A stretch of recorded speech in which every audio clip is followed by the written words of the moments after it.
the Game of Life podcast coming at you, where we bring to you the behind-the-scenes lives of NBA players, business-savvy entrepreneurs, and top-level performers in all fields of personal development.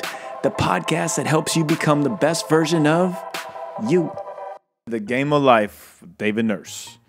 Here we go. But here's the truth. Knowledge is not power, it's only potential power. Game of Lifers, Happy New Year to you. 2019 is going to be the best year of your life. It will, but only if you decide it's going to be. And the only one who gets to make that decision, that superhero power of choice, that vote for yourself every single morning you wake up is you. Resolutions are BS. They're like diets. They're words created to doom us for failure. But lifestyles are habits. Lifestyles are everlasting. We all have the knowledge. And knowledge is power, right? No. Knowledge is potential power. Those words are so true, and those words were spoken into existence by the guest today on The Game of Life. Now let me prep you here real quick. This is a two-part episode, and this guest today is literally the smartest human being I have ever talked to on the face of the earth. He has helped Michelle Obama, Oprah, Will Smith become better versions of themselves, better learners, better high performers. He has been on the top-rated podcast. His own podcast, in my opinion, is the absolute best out there. He is the master of memory. He reads a book a day. He gets more done in a day than most of us get done in a month, and still has time to do anything he wants to do. But even more than all the accomplishments, abilities, accolades to his name, he is one of the most genuine, giving, and truly makes you feel like you were the most important person in the room, people that I have ever been around. He is the true definition of a servant for others. Ladies and gentlemen, he is Jim Kwik. In this episode of the Game of Life podcast, Jim and I, well, mostly Jim, and for very good reasons you'll find out, dive deep into why we are all superheroes, and our brain is the key to our superpower. Why our learning is never fixed, but it can always grow. Why knowledge isn't necessarily power, but it is the potential power we have.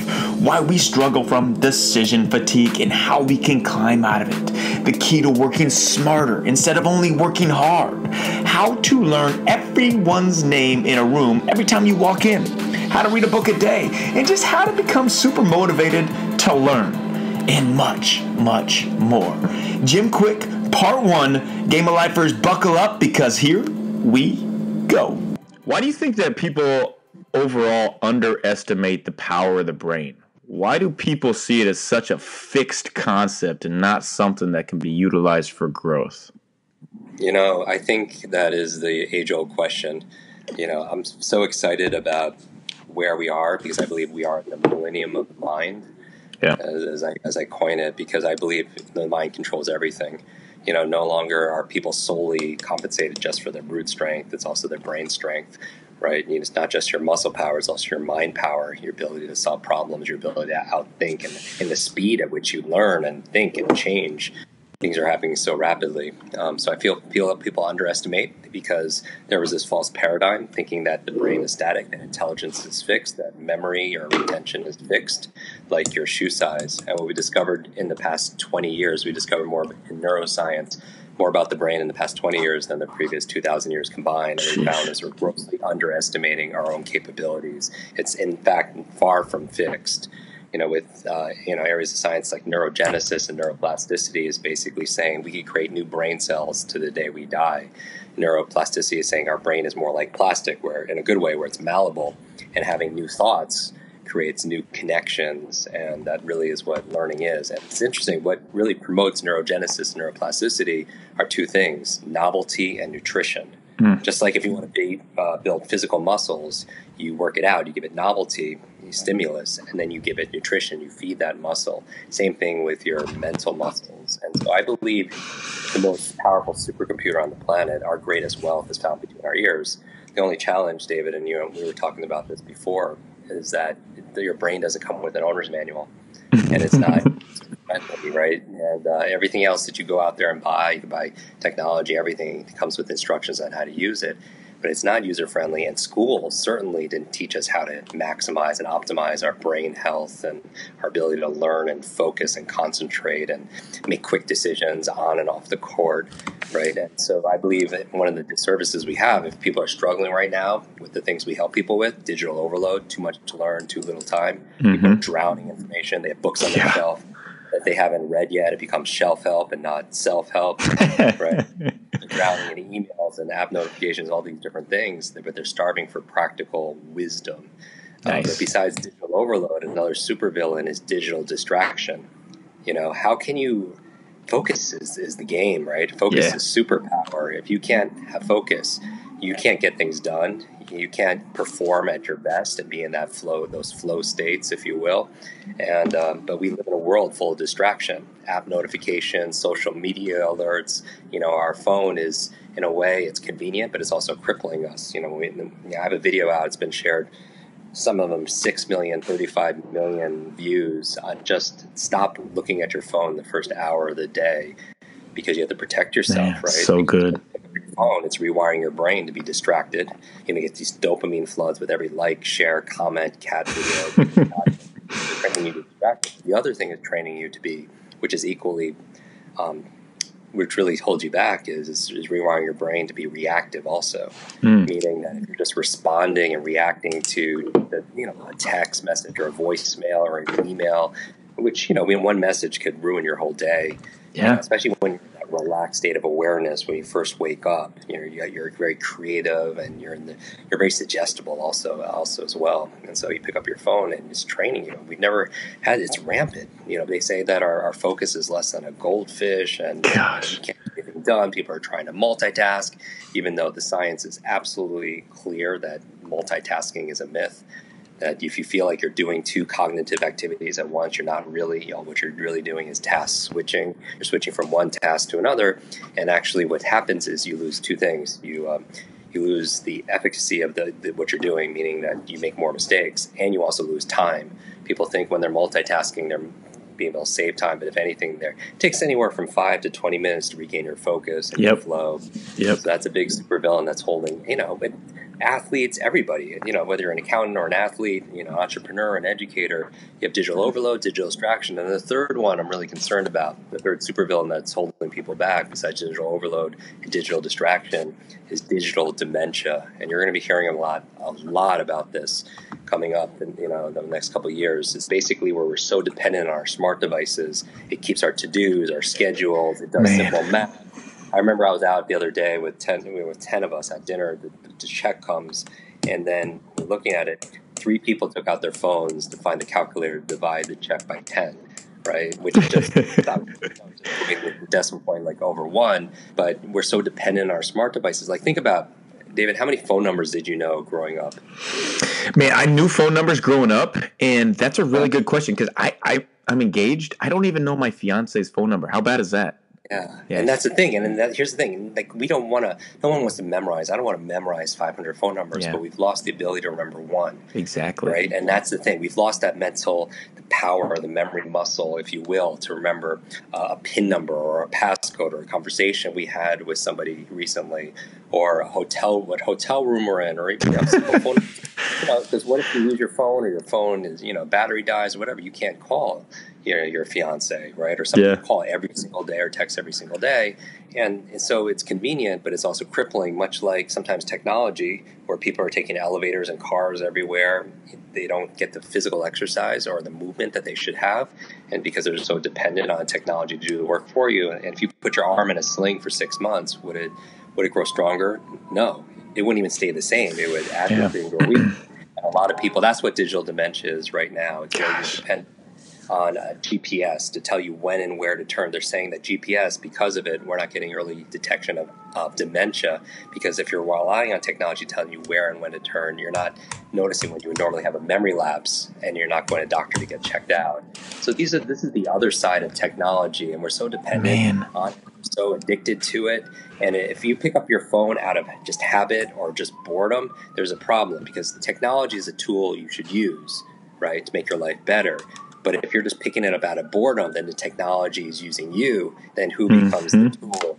who's a tool in that equation, right? It kind of becomes us. So our smartphones sometimes, in a way, are making us not so smart. And my thesis here, with everyone listening, is that you are smarter and faster than you think. Our podcast, Quick Brain, is about exactly the two most valuable assets you have: quickness, which is time, because that's the one thing you can't get back. People could always make more money, but they can't get their time back. Great point. But the other thing is your brain. It's like it's all our wealth. Even people, especially people who need to perform at the highest levels, whether they're CEOs or founders or they're whatever, they're technology, they're scientists, they're great dancers or athletes. They have to use the power of their mind, and it is the most underutilized resource we have because we just don't know how to use it. Because school taught us what to learn and what to think, but they didn't teach us how to learn and how to think.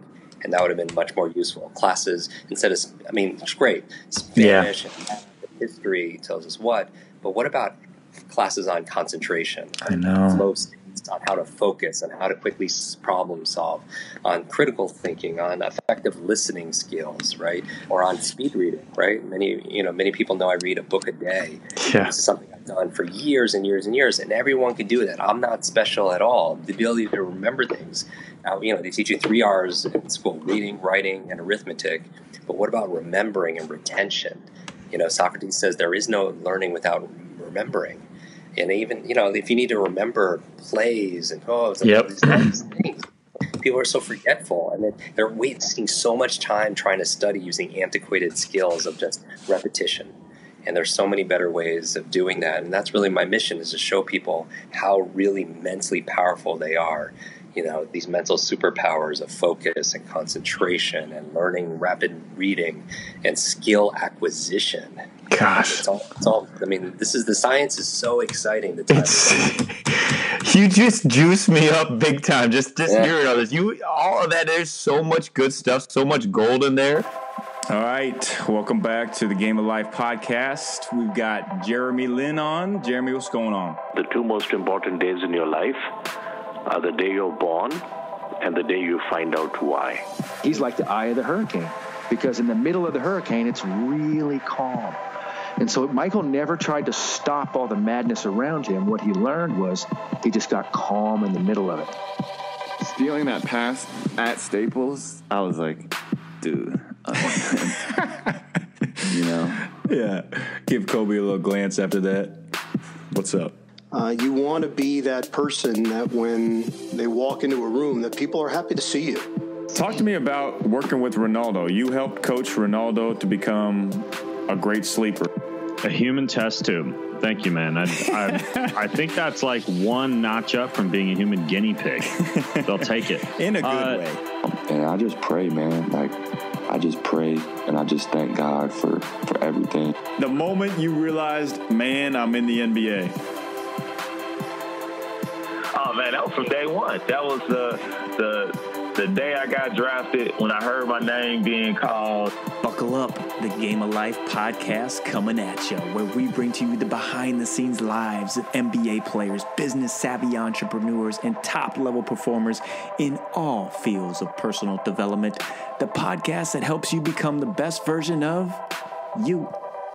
Mind Valley. I'm sure you're familiar with Mind Valley. Like, that's how I think school should be. Like, you're actively learning what you're passionate about, being able to drive and learn and grow and be able to remember you hit the nail on the head. Like, even as the main point in that all is being your brain is your wealth. So a lot of people don't realize that, obviously. And I really like the point, too, that you talked about of being the movement and the nutrition, the novelty of the brain. So there's a lot of aspects going into helping the brain become better focused and become more in flow state. So as your brain is your wealth, and as we cater a lot of this audience to high performers and athletes and the NBA, the brain, it can be your biggest utilization tool that most people will underestimate to the max, and that is your wealth. So let's go in on decision making, because in the NBA, so much goes into decision making for the players on court, for the coaches making decisions, for the GM's management on what players and millions of dollars to go into. So what are some steps that we can start taking to increase our decision making prowess? Yeah. So here's the thing. So knowing what the research is saying is that people suffer from decision fatigue. Research is showing that we can only make a certain amount of good decisions a day. Money. And then after that is spent, then I think people could relate to this, right? You have a long day, you're making those decisions, and then you're sitting maybe at a restaurant because you're too tired to cook, and you're looking at a menu, and you're with somebody, and you're like, I don't know.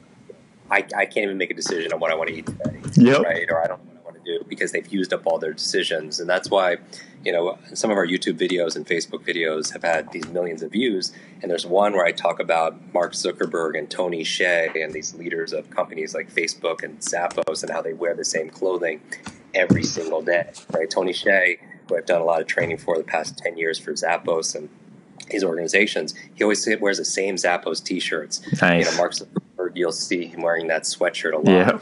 Yeah. And obviously they have many different, just like me, I always wear brain shirts. I have the largest collection in the world of brain shirts. That's awesome. Why? If you ask them why do they wear the same shirt every single day, for the most part, they'll tell you is because they don't want to waste one of their good decisions on what am I going to wear today. It's true, right? And that's the thing. So they systemize everything. So coming back from that, knowing that you want to save and systemize your mental energy, your acuity. A lot of people suffer from brain fog or mental fatigue. And they know this from working with doctors, and that's why sleep is such an important part of, to prioritize it. I know you talked about it a lot on your show because, you could do all these things and get a crappy night's sleep. And then what kind of decisions you make the next day, how you remember the next day, how to focus the next day, your energy the next day. And so there is a good model. There's another powerful model. One of the reasons why people can't make solid, good decisions is, first of all, they haven't exercised their decision-making muscles. Because like anything, I believe that people walk out with one idea out of this conversation is to be an elite mental performer. And I've had the chance to work with everyone from an Elon Musk to a Will Smith, and, people in different who excel at their field, the best of the best. To be an elite mental performer, you have to stand guard, first of all, to the doors of your mind, right? Because there's a lot of energy vampires. Because especially as opportunity, as you become more and more successful, there's the opportunity stress also because there's so many opportunities coming to you. Yeah. I would recommend a lot of people, we all have a to-do list. The elite mental performers have a not to-do list. Nice. And helps them to save on their mental energy. Like one of the things, for me, everything in life is like a hell yes or a hell no. And if I don't feel that in my gut, I don't say yes. For example, I've been looking forward to this conversation because it was a hell yes right from the start. Thanks, man. Like that when people because I think a lot of people can't make good decisions because they're mentally fatigued because they say yes too much. So they have too many tabs open on their computer, right? Every time you say yes, you open up another tab. And even if you minimize it, it still takes up space. It still takes up energy. It still takes up, some kind of focus, even if it's not conscious, right? So say no a lot more. And on top of that list, I would say, no, do not touch your phone the first hour of the day. If you want to boost your productivity performance, start your day. For me, I have 3 things. I write down 3 things every morning. Like it. 3 personal things and 3 professional things for that specific day. And because, I don't want to start my day reacting to fighting everyone else's fires, right? I want everybody who's listening to this to be a thermostat, not a thermometer. Meaning that, and I know your high achiever listeners could appreciate this, a thermometer, the primary function is it reacts to the environment. Right, it literally just reacts to the environment, but that's a horrible way to live. Yeah, and we do react to the weather, we react to politics, we react to how clients treat us, because we are human. But to the degree we can be more of a thermostat. What does a thermostat do? It doesn't react; it gauges the environment, but then it sets a temperature, and that and that temperature could be a goal, it could be a vision, it could be a dream, it could be some kind of performance goal, KPI. Nice. Then the environment rises to be able to meet that new standard. And I think that's what leadership really is. I think it's about taking the invisible and then making it visible. And so having a not to-do list and, being very clear, it's, the book is good to great. Say no to good so you can say yes to the great things and having energy like that. In terms of tools and making a great decision too, I think one of the reasons why people can't make really good decisions is because they're stuck inside their own box. Meaning all innovation, so good. Innovation is just a process of thought. thought and thinking and creativity and decision making. There's a book called The Structure of Scientific Revolution that says that all innovation in automotive and fashion, in technology, comes from somebody outside of the industry. Because it takes somebody from the outside to look in, saying, without the same limitations, the learned helplessness that they grew up with in that schooling, saying, why aren't you doing it this way? It takes like an Elon Musk to look at the automotive industry, or space or whatever he's looking at, saying, with today's technology, how would you make a car, right, without any kind of limitations? And what I mean by that is one of the things that keeps us also, besides making a good decision, going back to the big takeaway, the goal is to take nouns and turn them into verbs. Oh, nice. Nouns and turn them into verbs.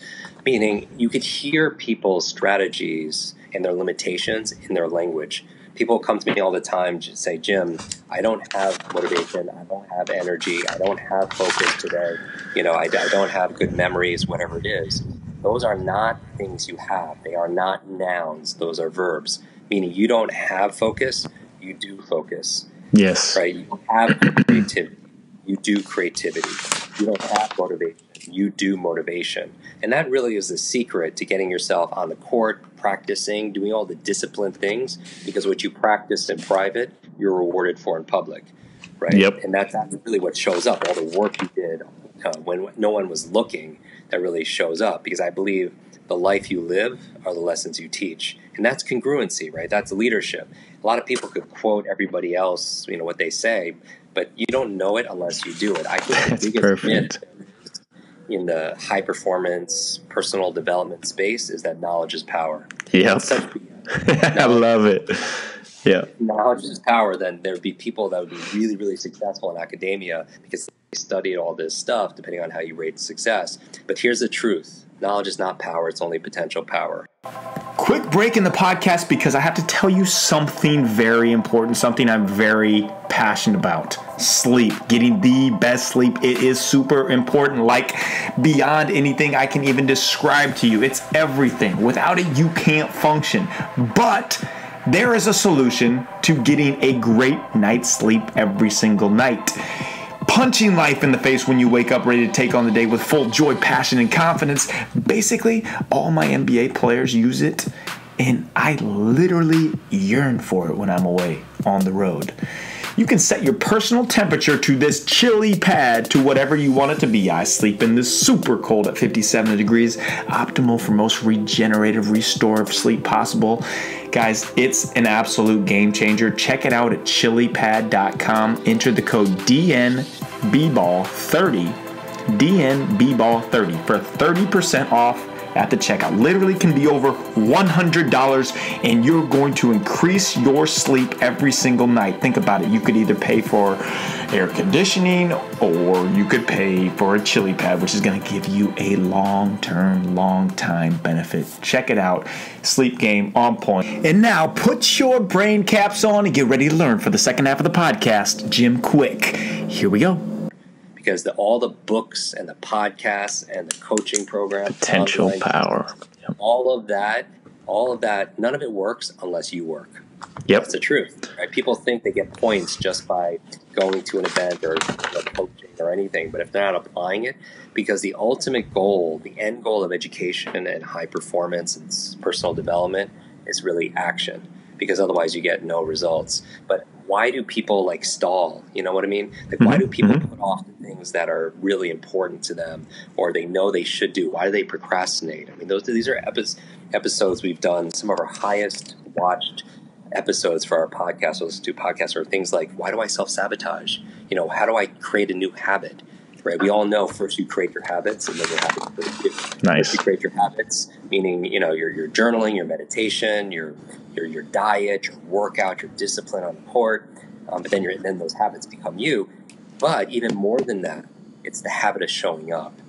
It's that's really the habit. Most people, I believe success has two parts to it. 50% of it is showing up, because most people don't show up in life. Yep. The other half of success is playing full out.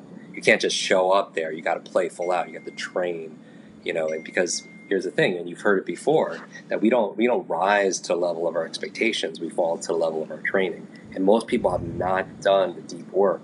But it comes back to taking a noun, which is passive, which is, I imagine waking up saying, I hope I have focus today. I know, yeah. I hope I have drive today. I hope I have creativity or whatever it is that's going to make them energy today. These aren't things you have; these are things you do. And what the benefit of turning it from a noun to a verb is, it's a process. In our online programs, we have students in over 180 countries. Literally, we train them in speed reading, memory enhancement, focus, critical thinking skills. So we have a lot of data, and so we know what's working. And here's the thing: for example, for memory, I believe two of the most costly words for people in life, on the court, off the court, in business, in boardrooms, you name it, is basically "I forgot." Those are costly words. When you say "I forgot," right, you lose credibility. You lose time. You do. You lose a sale. I forgot to do it. I forgot to bring it. I forgot that meeting. I forgot what we were talking about. I forgot to what I was going to say. I forgot that person's name. I forgot that play. I mean, all those things, really affect them. You could remember everybody's, like in business or in athletics, everyone's strength and their weakness. You could recall it lightning fast. Gosh. Ultimate advantage. Because most people are just not, quick thinkers. And your ability, really, it's really not even the haves and the have-nots. It's who could outthink and outperform and learn, outfocus everybody else. But the biggest potential we have, it's not actually in physical strength and movement. Like we know what works there. But people have not worked this out the same way, their brain the same way. And I believe that's where the highest growth happens. Because I was actually speaking for Mind Valley. Oh, nice.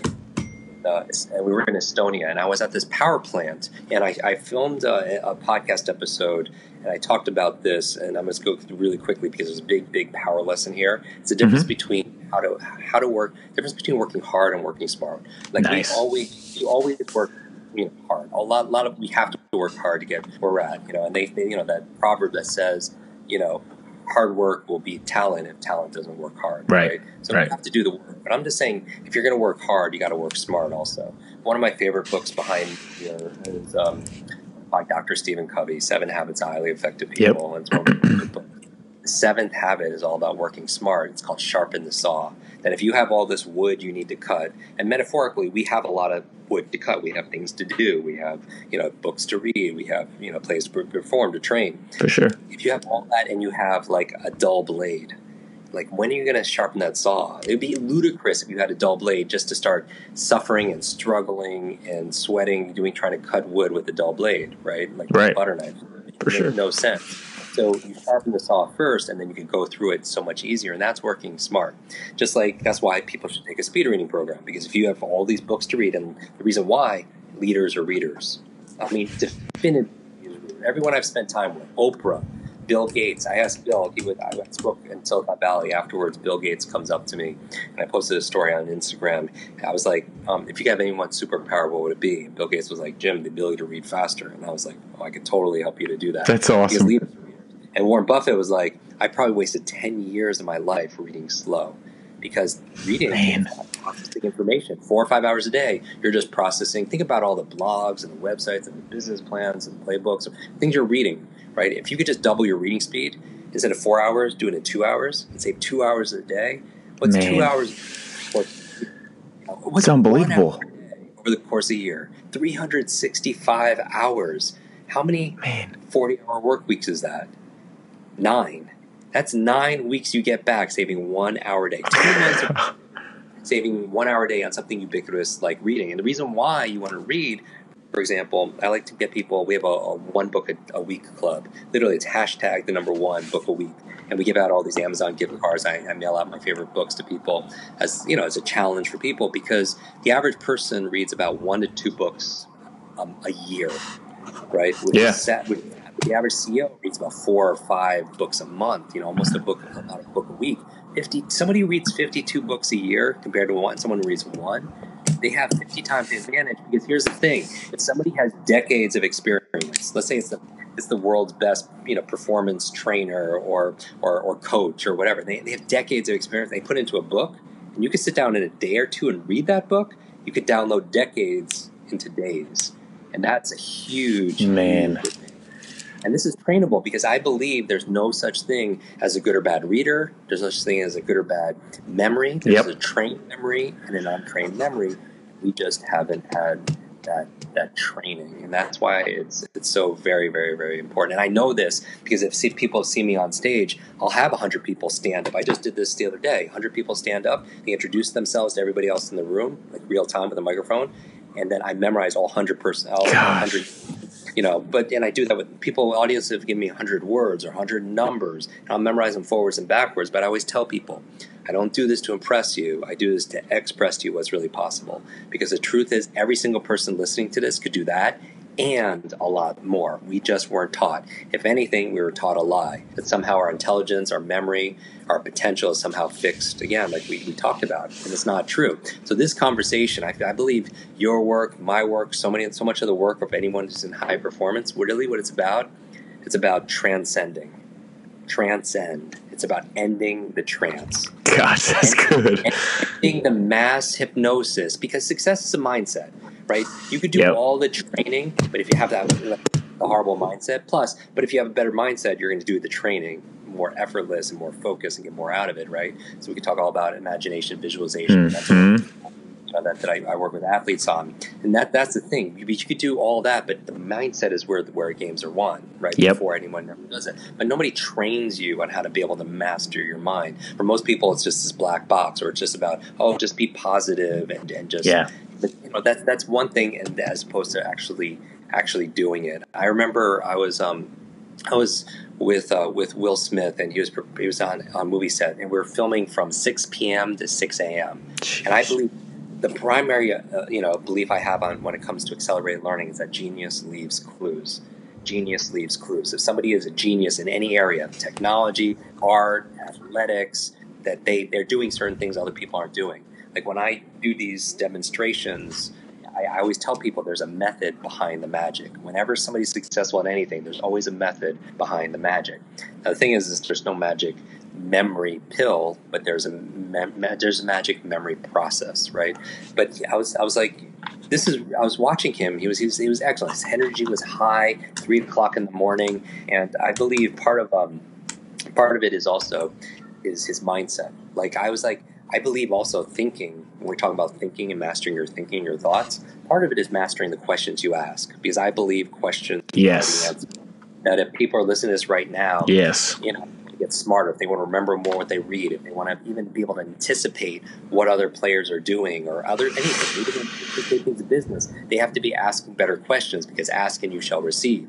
But here's the thing, your brain primarily, people don't realize this, is a deletion device.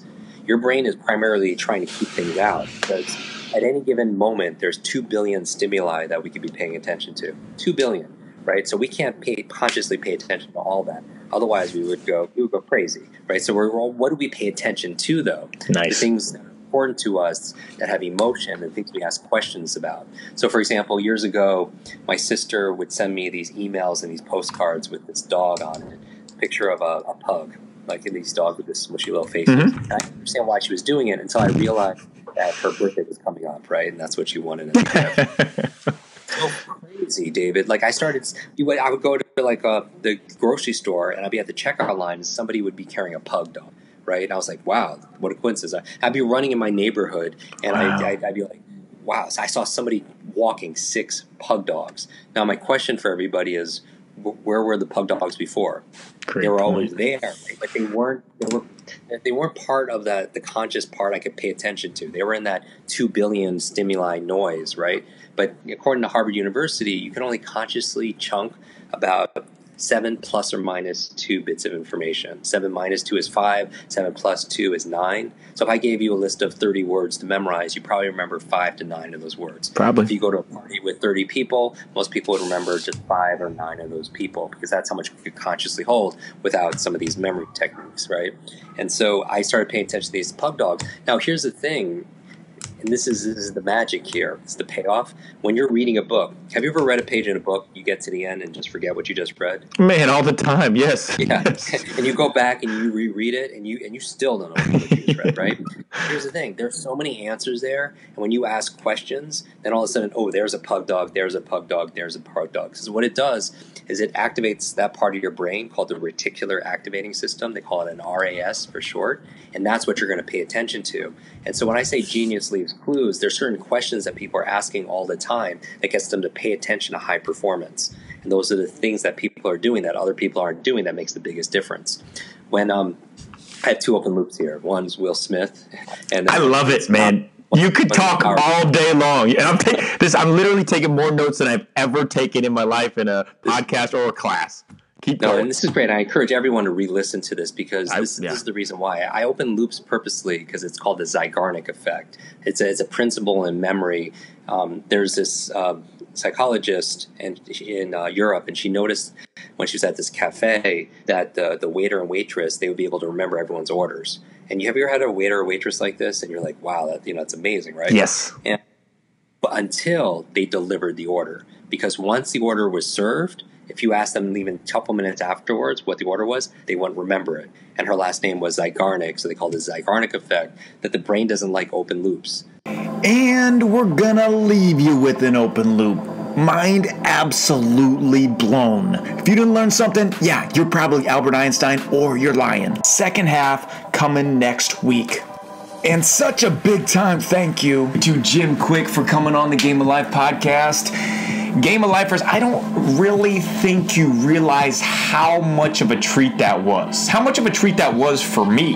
For me to be able to learn. That was more notes than I've ever written in any podcast. And I've already went back through this podcast literally 7 times listening to it, picking up new things every single time. So I encourage you to do the same. Just like Jim said, post your big aha. What is it? What did you learn from this podcast and how can you grow? Hit me up on Instagram. Hit Jim up. Listen to his podcast, Kwik Brain, and I promise you, not just saying it might happen, you will learn. You will learn every single day, 15 minutes a day. It can be when you're working out, when you wake up in the morning, before you go to bed. Check out Jim, his podcast. I'll link to everything he's talking about in the show notes. And the second episode with Jim Kwik, even better than the first. It will be coming soon. Please stay tuned, Game of Lifers. Big time thanks to Jim Kwik and everything that he's bringing with his knowledge. And not just his knowledge, but making his potential knowledge into realized knowledge and working on it, being on a mission. And we all can do that. We all can find the motivation in that. Because we all have the choice every single day we wake up. Who do we want to be? Who are we voting for? What is our superpower? Our superpower is choice. And we make that choice every single morning we wake up. We decide. We make that mindset as if we get to or we have to. This could be the best day you have ever lived. It really could. Every single day it could. That's the mindset. That's the mindset shift you can have. Game of Lifers, have a great week. Here's your challenge this week. Tell 3 random people, something they are doing really well. It could be a barista at the coffee shop who's going a million miles per hour. Just tell him or her how well she or he is doing and that you really appreciate their hard work. That could be it, or whatever it might be. 3 people, something they are doing great. You will change their day. You'll change your outlook on their life. And in doing so, you're helping them pay it forward as well. Game of Lifers, thank you for being on this podcast. Leave a 5-star review. Go to iTunes. That would be greatly appreciated. Give a shout out to Jim. Follow everything that he is doing. You will learn. And remember, life's a journey. Enjoy it. David Nurse, Game of Life, signing off.